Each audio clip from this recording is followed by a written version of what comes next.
Hi everybody, I'm Zilla Blitz and welcome. Today we're going to do a full review of The Hunters, GMT Games game of World War II U-boat combat, where you get to command a U-boat from 1939 until 1943, unless you meet with some other unfortunate fate.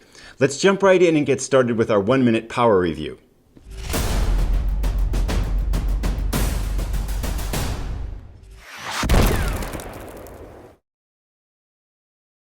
Hands down, this is one of the best games that I've run into yet at being able to spin a narrative. To be able to play through your career as a U-boat commander from 1939 to 1943 is an amazing experience. And the variety and the replayability that this game engenders is top notch. The other thing I think it gets right too is there's a ton of replayability in here. There's a lot of detail that can spin out. You're attacking individual ships and capital ships, the places you can patrol, and all the different things that can happen on your patrol really help to spell out an amount of uniqueness, I would say, to each career that you're going to have. The other thing that is especially remarkable about this game is that it gets the level of depth exactly right. So even though you're going to have all this variety and depth and detail and things like that, you can actually play out an entire campaign as a U-boat commander from 1939 to 1943 in the span of one rather long evening, which is an amazing achievement for a game of this type, because often these types of games will take you 20 hours or 30 hours to play an entire war campaign. But in this game, you can play it in one single evening. I would like to mention a little bit about agency, because you hear a lot of people say that this game doesn't have a lot of agency. In other words, the player doesn't have too much control over what happens in the game. I had heard that coming into the game, and I was pleasantly surprised actually with how much agency the game does have. And I think that I felt like much more than I expected, I had a lot of control over what happens to the U-boat during the course of its campaign. Having said that, there are places in the game where you do lack agency. The last thing I would say about this game is that I wish at times it had been given kind of a level up in graphic design.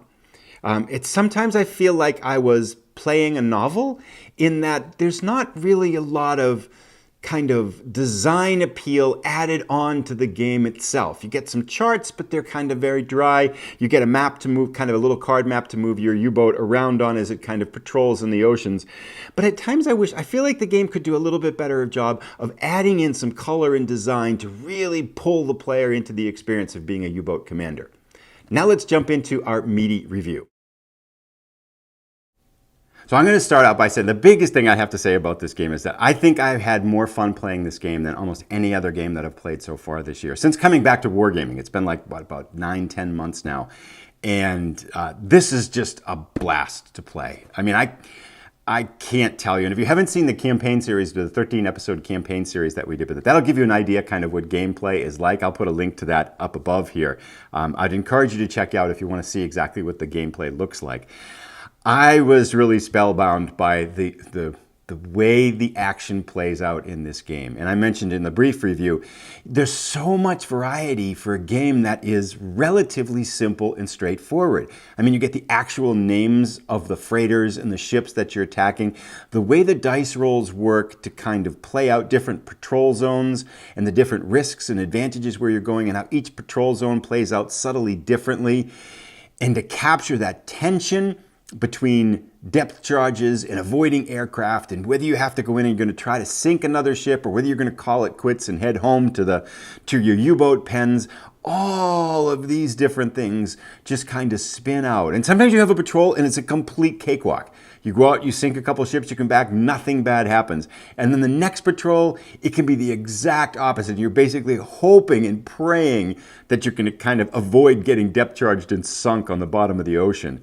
So, I mean, I think this game, more so than any other game, especially once you get like 3 or 4 patrols in, right? And you start to care about your ship a little bit, and you start to hope, you just don't want to get sunk, and yet you have to decide whether to push forward to try to sink other ships. The tension, the drama, and the storytelling, the narrative that this game creates as you play it is just top notch. The other thing I did mention, kind of talking about in that simple review too, is that it's really remarkable that they're able to do that in such a concise time span. Because you literally can play through a whole campaign in this game in one evening about 3 to 5 hours. I mean, you could play a whole campaign out in about 10 minutes, depending if your first patrol goes bad too. But on the average, if you're going to make, say, maybe 10 to 15 patrols with the U-boat, you can go through this in about 3 to 5 hours, depending on how quickly you play. And that's something that I think a lot of games of these style, like a solitaire game like this, one patrol can be 10 minutes, it could be 20 minutes. A longer patrol, maybe a half an hour or something like that. Whereas a lot of games like this, and not that this is necessarily a bad thing, right?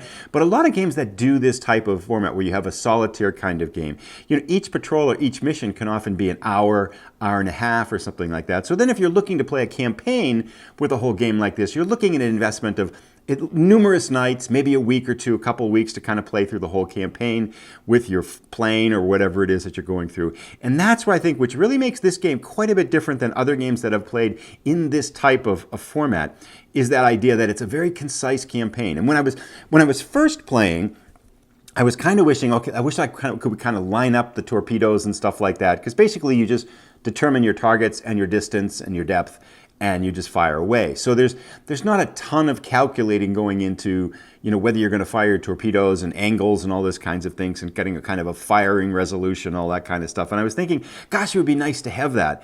But I think that's one of the things that the designers did brilliantly, is that they really held back on themselves from feature creep to keep the game down to kind of its essential components of excitement that keep things moving through. You're going to play through patrols fast, and the ability to go through a whole campaign in an evening is it's a remarkable feature of this game.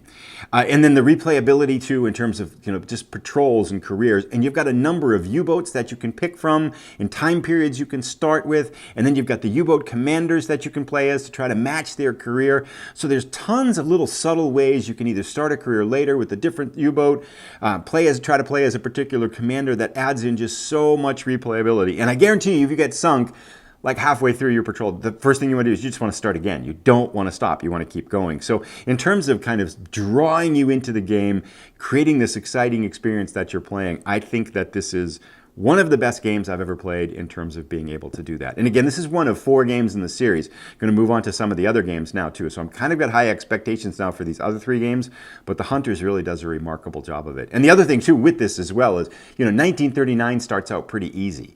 So you're kind of feeling like, okay, and then as you play through your career, as it gets into the later years and you see how the Allies get better at hunting your U-boat, the tension and that pressure just ratchets up. And so you go kind of easy. Now it's not so easy. Now it's getting a little bit challenging.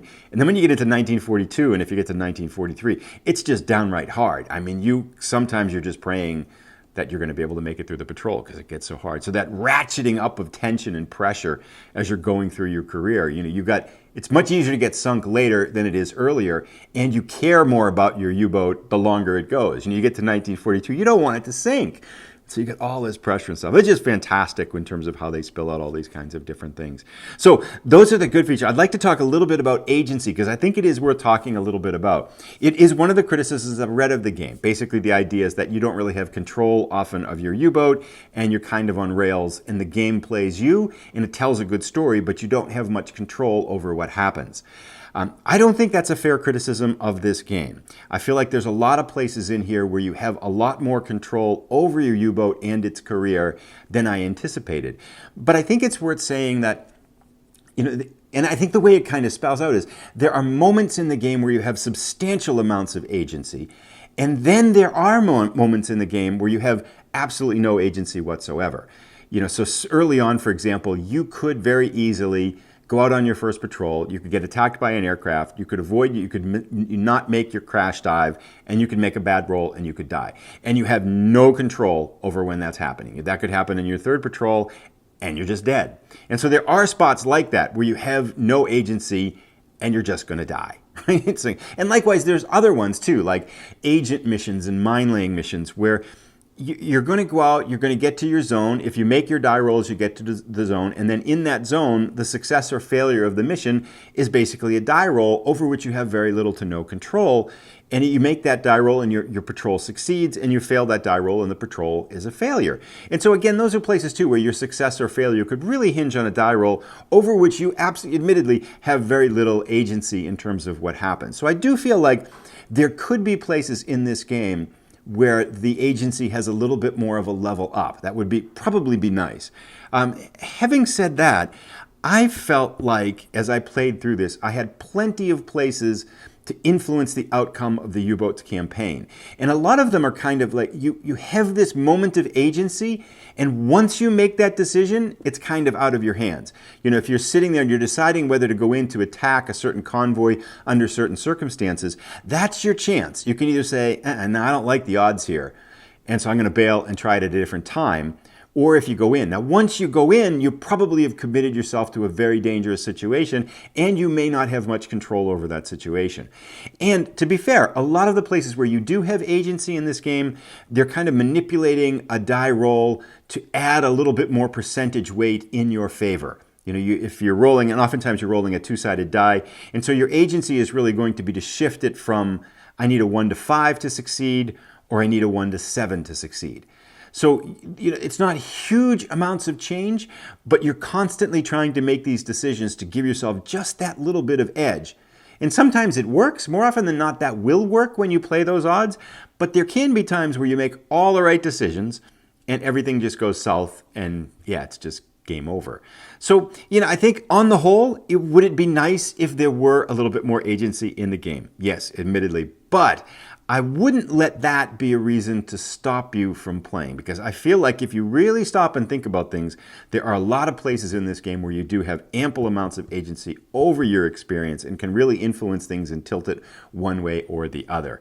So I think that's kind of probably all that's worth mentioning on agency in and of itself. The last thing that I would like to mention is in terms of just kind of the overall design of the game. This is probably the only thing that I would say, I'm not sure it's a negative experience, a negative thing, but I do feel like the materials in the game could use a level up in design. When I played the campaign on YouTube, I used some fan-made submarine mats, which I think really kind of give a little bit more visual appeal. And that's kind of the thing I'm looking at. I'll show kind of a screenshot. You know, here's one basically of the game's U-boat mats that you get, and then here's a fan-made one.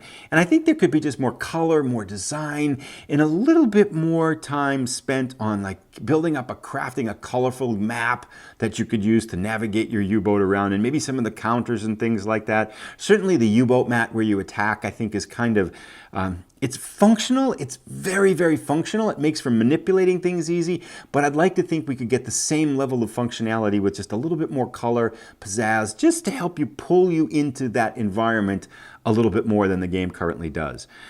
But I think those are really only the two things that I would think where the game could really be improved.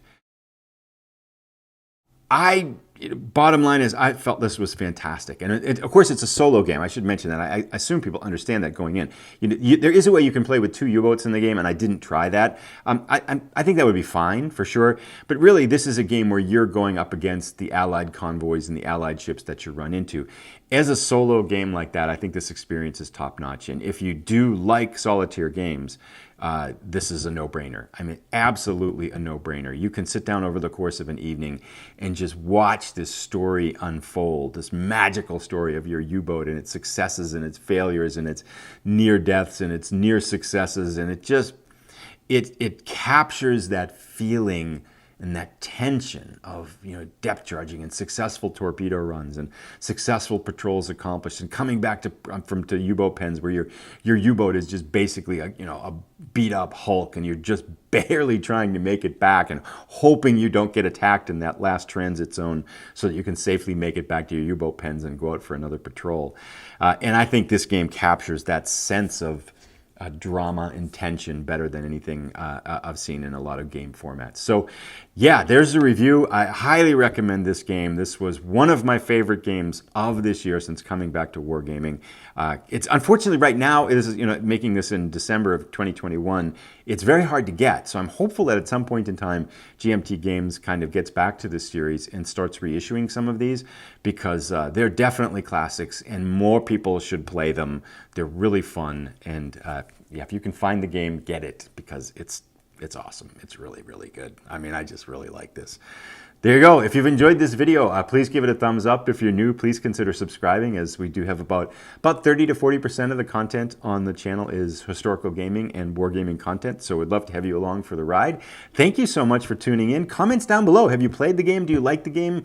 What are your thoughts on it? What do you think about player agency? Any of the comments and kind of feedback or kind of thoughts that I shared today? I'd be curious to hear your reactions to them as well. And I look forward to seeing you in another video coming up soon. So thanks for tuning in, everybody. Take care.